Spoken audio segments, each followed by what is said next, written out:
পুজো শুরু হবে 8টা 28 গতে। তারপর মার মহাস্নান হবে, আরতি হবে।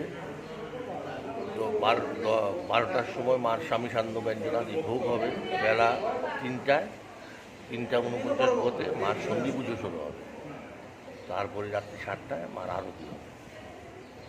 নবমীটা কটা লাগছে? নবমী 3টা 49 পরেই নবমী থাকবে।